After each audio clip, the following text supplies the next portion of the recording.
Okay, so in today's reaction, we have a brand new Mr. Ballen video. The tagline is, "Don't ever rekindle a romance like this." If it needs rekindling, you shouldn't do it anyway, because it'll never work. Never work. Anyway, see what this story's all about.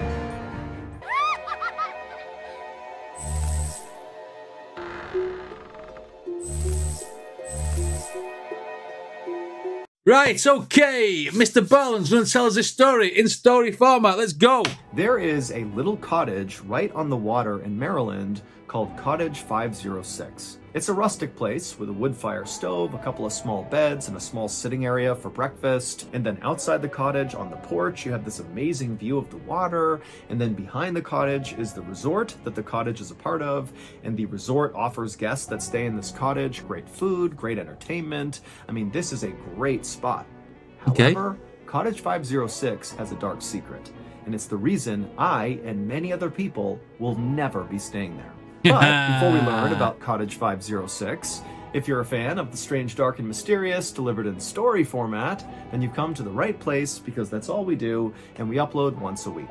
So if that's of interest to you, please offer to house sit for the like button while they're away for the weekend. But instead of looking after their property, just spend the entire weekend downloading viruses to the like button's computer. Also, please subscribe to our channel. That's not very nice, Mr. Ballen, is it? Virus in the like button's computer. And when he said he's house sitting, we just watched a horror short where it was a clap house sitting horror short, and he got absolutely obliterated by a demon. Okay. Channel and turn on all notifications so you don't miss any of our weekly uploads. Okay, let's get into today's story. Murder, mystery, murder. A little afternoon on Valentine's Day 1998, a married couple named Steve and Kim Rico held hands as they walked towards their car. They had just dropped their 8-year-old daughter off at a neighbor's house in the suburban neighborhood in Maryland where they lived. And now Steve and Kim had the whole weekend to themselves, and they were really excited about it because they had this big trip planned. Now, admittedly, Kim had no idea what they were actually going to be doing, because Steve was the one who planned it, and he was obviously being very secretive about the details. He wanted this to be a surprise. And so for weeks leading up to this weekend, Kim would see Steve on the phone all the time, presumably planning whatever it is they were going to be doing, but he wouldn't let Kim hear what he was saying on the phone. He would kind of muffle his voice, or he'd hang up before she could come over and hear him. And then also after these secretive phone calls, Kim would often see Steve writing all these notes down in his journal, presumably about whatever it was he was planning. The only details Steve shared with Kim about this trip was, make sure you wear something nice. When the couple reached their car, Steve hopped in the driver's seat and Kim hopped in the passenger seat, and immediately right after Steve had fired up the car, Kim turned to him and said, "Are you gonna tell me? You gonna tell me where we're going?" But Steve just grinned and said, "Nope, it's a surprise." Kim gave a... Listen, it's Valentine's Day. Valentine's Day. You've got to be able to surprise your partner, haven't you? At some point. But I find that a lot with a lot of girls, like, "Oh, just tell me, I don't like surprises." And then when they get the surprise, they love it. Well, most of the time, anyway. Where we're going? But Steve just grinned and said, "Nope, it's a surprise." Kim gave a theatrical sigh and sat back and feigned frustration, but inside, the way she was really feeling was just excited. This was so cool that Steve had put so much effort into whatever it is they were going to do, but also Kim was seeing her husband was really making a big effort to make her happy. And this was kind of new, because lately their relationship had been really rocky. Kim and Steve had been married for 9 years by this point, and they were both very, very different people. Steve was a total homebody, kind of introverted, and Kim was the opposite. She was super extroverted and very social. But when they first met each other, it was actually their stark differences that brought them together. For Kim, when they met, she was in her early 20s, she had just dropped out of college, and her experience with men so far had been she would meet them at parties or bars, and at first it would seem like their relationship was great, but then invariably these guys would just kind of move on and break Kim's heart. But Steve was different. He was this huge guy, 6'4", massive football player, but he was totally a gentle giant. And as soon as he met Kim, Kim could tell this guy is different. He's treating her with respect. You know, he's loyal to her. He really cares about her. And so they hit it off right away. And Kim very quickly became pregnant, at which point Steve asked her to marry him, and Kim didn't hesitate for a second. They were totally in love. And marriage to Steve had really been a stabilizing factor in Kim's life. She wound up going back to college and got her degree, which landed her a job as a surgical technician, which is what she did now. And Steve turned out to be just a fantastic father, and he wound up actually staying home with their daughter when she was a baby so Kim could go out and work. And nothing wrong with the dad being the one who stays at home. I've said this. Stayed home with their daughter when she was a baby so Kim could go out and work. And Kim always thought it was funny when she would come home and she would see Steve standing in the doorway cradling this infant, but he's like this massive person, and so their baby looked like a toy. But unfortunately, over the last year, Kim had seen a change in Steve. He went from being a shy person, but a person who could go out and function in society, to a shy person who basically stopped going outside altogether. Steve basically refused to go out anywhere with Kim. He didn't want to talk to anyone. He didn't want to spend time with their friends or family. He just wanted to stay home and watch TV or hang out in the basement. I mean, it was pretty obvious he was depressed, but his introvertedness was becoming kind of stifling for Kim. And so Kim approached Steve and said, you really need to go to therapy to get better here. You know, I'll go with you. We can do couples therapy. But Steve refused. And so finally, right around this past New Year, Kim decided she had just had enough. She was totally unhappy. She did not feel like Steve was going to change. And so Kim told Steve that she wanted to get divorced. And when Steve heard that, he realized the gravity of this situation. He knew Kim was unhappy with him, but he did not know she was thinking about separating. And so Steve kind of broke down and begged Kim to give him another chance. You know, let him prove to her that he will change, that he wants this marriage to work. And Kim said, okay. And so that was how Steve wound up planning this very secret getaway on Valentine's Day. This trip was supposed to be so this is the story leading up to the surprise. I was going to say, it's like it's gone to like somewhere where they're going to be finishing with each other. And at the start of the story, they're going to like get a surprise and they're driving off somewhere. Right, okay. So we've got the backstory. Let's go. Part of their new and improved marriage. And so Kim was really excited and optimistic about the future. After driving for about an hour and a half, Steve pulled off the highway and began following signs towards the Eastern Shore, which is a waterfront area of Maryland that's very beautiful, that was located about 70 miles away from Steve and Kim's home. After driving for a few minutes, Steve pulled into the parking lot of the Harbortown Golf Resort. And as soon as he pulled into a spot and turned off the car, he clapped his hands and turned to Kim and said, okay, we're here. And Kim looked from her husband out to all the perfectly manicured grounds and the beautiful resort, and she smiled and leapt out of the car excitedly. Kim and Steve took each other's hands and marched inside to check in, and as they were checking in, the person behind the desk gave them glasses of champagne, and then after handing Kim and Steve their key cards, the receptionist told them that their cottage where they were staying was like the nicest property at the resort. Kim and Steve were totally pumped. They took their champagne and their room keys, they walked back to their car, and then drove a little ways deeper into the resort to their cottage. It was cottage 506, and it looked out over the water. And when they went inside, Kim was totally wowed. It was this rustic suite with a wood fire stove in the middle and 2 queen-size beds and a little... See, it's too perfect, isn't it? You know the story's going to take a turn for the worst, but it's too perfect. The way it's being painted, they've gone to the spa, the whatever, they've gone to the cottage. It's all nice, it's all rustic, it's all homely, it's all very, very wholesome, and then he's going to probably do something. It was this rustic suite with a wood fire stove in the middle and 2 queen-size beds and a little coffee table area for breakfast over here. It was perfect. And then when Kim actually walked into this cottage, she noticed there was a card sitting on a table, and it looked like a wedding invitation. Kim was confused and looked over at Steve, and Steve just smiled and said, go, check it out. And so Kim walked over and she grabbed the note and she began reading it, and as she did, she began to smile. The card really was a wedding invitation, albeit it was for a fake wedding, because it would turn out this was not just a random overnight that Steve had planned for both of them. Instead, he had purchased a romantic getaway package, which included this amazing cottage, but also a professional dinner theater performance that would be held on the resort grounds. Kim read the description of the dinner theater show on this invitation. It was a murder mystery called The Bride Who Cried, where the actors in the show would put on a whole fake wedding. Oh, the murder's going to be a real murder, isn't it? In the murder mystery hotel. But who's going to die? And then at the end of the wedding, Mr. Ballen's famous for twists. And the audience would need to figure out who did it. For an extrovert like Kim, an activity like this was perfect. And so Kim felt totally touched that clearly Steve had heard her, and the first thing he did to kind of win her back was to begin to do the things that Kim really wanted to do, which was really going out and having fun. And so after Kim finished reading the card, she turned and looked over at Steve, and Steve was kind of nervous because he wasn't sure if Kim was going to like it. And Kim, she broke into this huge smile. She walked over to Steve and gave him a big hug. And Steve, he was so happy, and he hugged her real tight right back. Kim and Steve would spend the next couple of hours sitting by their fire inside of their nice cottage, drinking their champagne and talking about the future and just telling stories and having a good time. And then around 7 p.m., Steve and Kim put on their nicest clothes and walked their way over to the area on the resort where this dinner theater was going to happen. It was in an event hall with a bunch of round tables set up for the audience. And so once Steve and Kim and the other audience members all took their seats,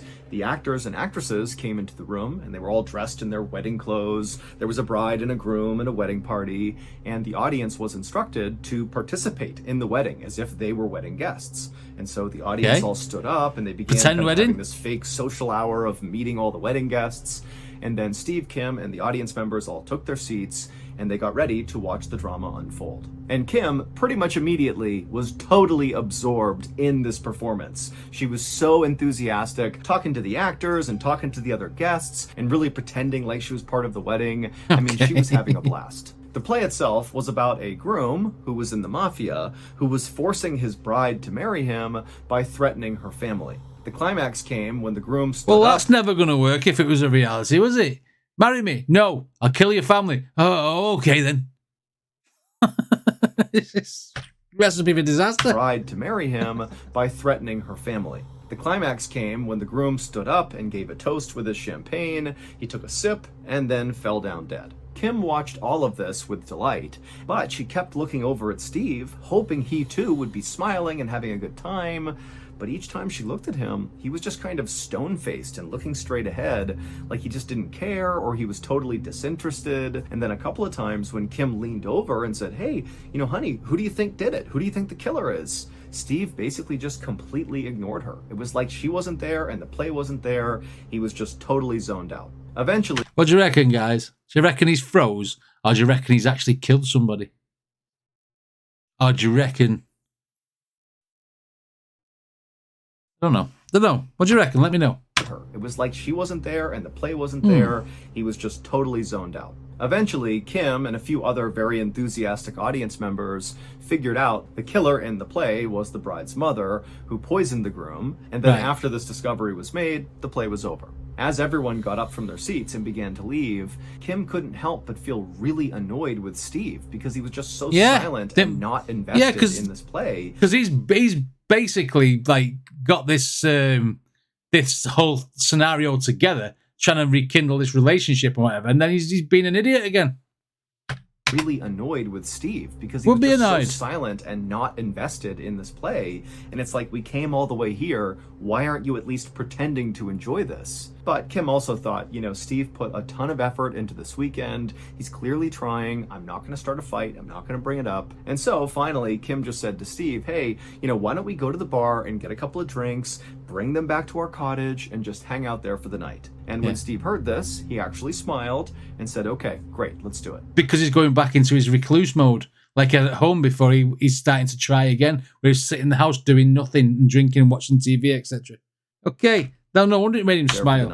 And when Steve Probably heard this, agoraphobic. he actually smiled and said, "Okay, great, let's do it." And by the time the couple got back to the front door of Cottage 506, they were holding hands again and laughing and telling stories, and they went inside and Steve put the beers down on the table, and then Kim said she was going to go in the bedroom and just quickly change into something more comfortable. And so Kim walked into the bedroom and shut the door, and Steve walked to the front door and turned the lock. And what happened then was a complete and utter mystery, which resulted in Kim being dead.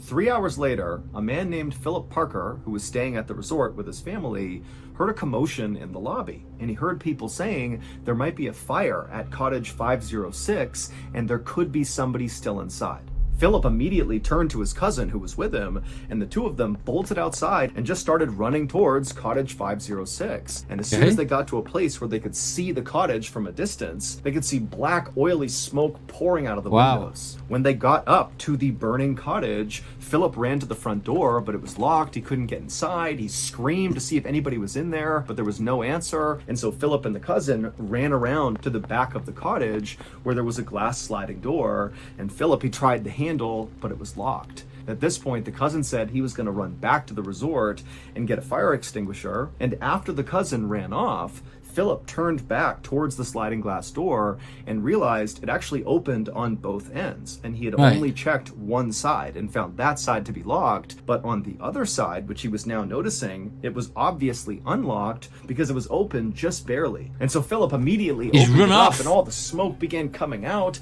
And so Philip... He's burned his wife to the ground and he's run off. And so Philip immediately opened it up and all the smoke began coming out. And so Philip dropped down to get a better look because down low, the smoke had not fully settled. There was a bit of an air pocket right at the bottom of the floor.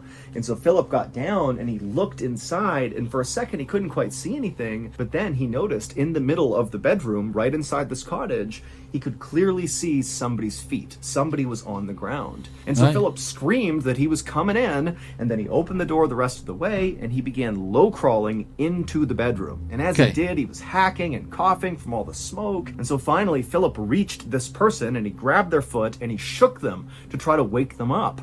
But they weren't moving. But the fire was getting bigger and stronger. The smoke was getting thicker. Philip was really starting to panic and was worried that he too would get trapped in here. And so he just grabbed this person's leg and began pulling them. And it was really hard, but he finally got this person back to the door. He couldn't quite get them over that lip of where the sliding door was. But right then, Philip's cousin showed up, and the two of them were able to grab this person and get them out of the cottage. And this was the moment when Philip finally got a look at the person he was just...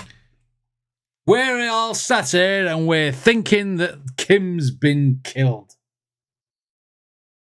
But Mr. Ballen and his twists, I don't trust him. So I'm thinking Kim's got off scot-free and Steve's dead. That's my prediction. Them out of the cottage. And this was the moment when Philip finally got a look at the person he was just dragging out, and it was immediately clear to him that this person was deceased. Their face was basically gone. It was completely burned away. In the days and weeks leading up to this weekend, Steve really was taking secret phone calls and writing notes down in his journal because he was planning something very special. But he was not the only one with plans for this weekend. Here's what police say happened after Kim and Steve got back to their cottage following the show. Here's what police say happened. So does nobody actually know? Is this going to be one of them ones where you're thinking it's an unsolved murder and it's all hearsay? Don't do that to me, Mr. Ballen, please. Please come back with some facts. Here's what police say happened after Kim and Steve got back to their cottage following the show, and Kim went into the bedroom to change, and Steve went to the front door and locked it. A couple of minutes later, Kim came out of the bedroom wearing something sexy, and she looked at Steve and smiled and said, "Come on, get in bed. I'll join you in a second." And so Steve's like, "Great, my plan is working. We're going to reconnect here." He climbed in bed and he laid down. And Kim, she walked over and got something out of her bag, and then she walked back over to the bed and she pulled out a syringe and she stabbed it into Steve before he could do anything, and she injected him with something called succinylcholine. Kim had access to this drug from her job as a surgical tech. Succinylcholine is used to relax people's muscles during surgery, but if you give someone too big a dose, it can stop their breathing. And this drug works pretty much instantly, which means Steve would have seen his wife stab him with that syringe, but then instantly he would have been totally paralyzed, but fully awake and fully alive. And so as he was laying there, he would have seen his wife put the syringe down and then grabbed lighter fluid and then walked over to him and probably poured the lighter fluid all over Steve's face and chest. And then one of Steve's final images he likely saw before his lungs stopped working and he died was his wife striking a match and lighting him on fire. What?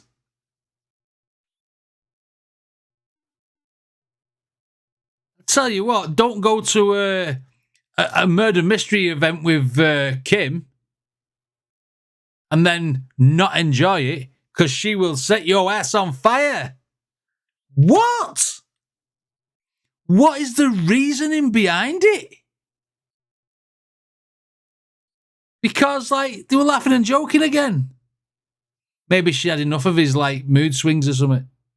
Oh my God, this is crazy. Stopped working and he died was his wife striking a match and lighting him on fire. After lighting Steve on fire, Kim casually walked out the back sliding door. She shut it, leaving it open just a crack, and then she made her way to the resort lobby where she put on this big act about how her cottage was on fire and she thinks her husband was still inside. And Philip overheard Kim say that her husband might be inside the cottage, which is when he and his cousin jumped into action. They ran to the cottage and ultimately found Steve deceased inside of the cottage. Ultimately, Kim never intended to give Steve a second chance in their marriage. She was already having an affair with a much younger man who was in the Marines, and she...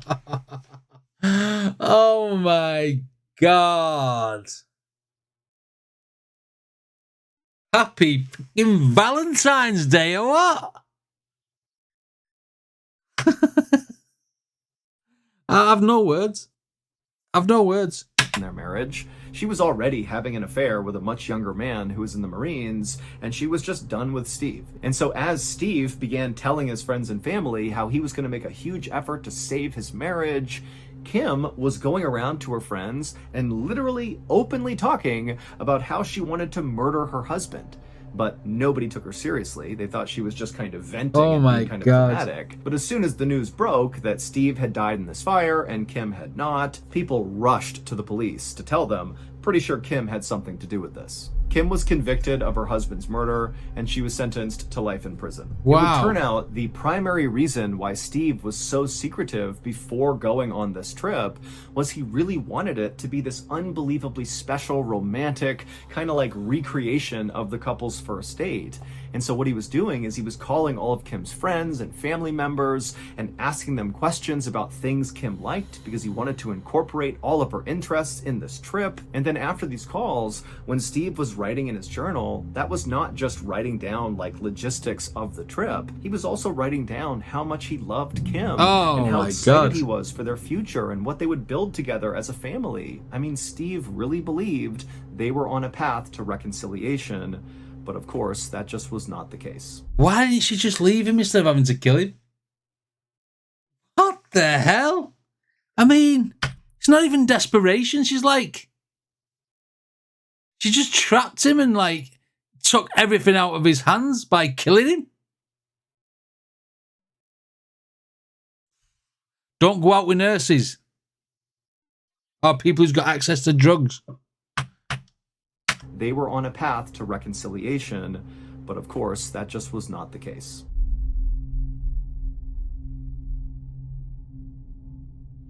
This past week, we dropped a brand new merch line to commemorate... Don't mess with Kim. Don't mess with nurses. Don't act stupid in front of them. Oh my God, they should have just split up.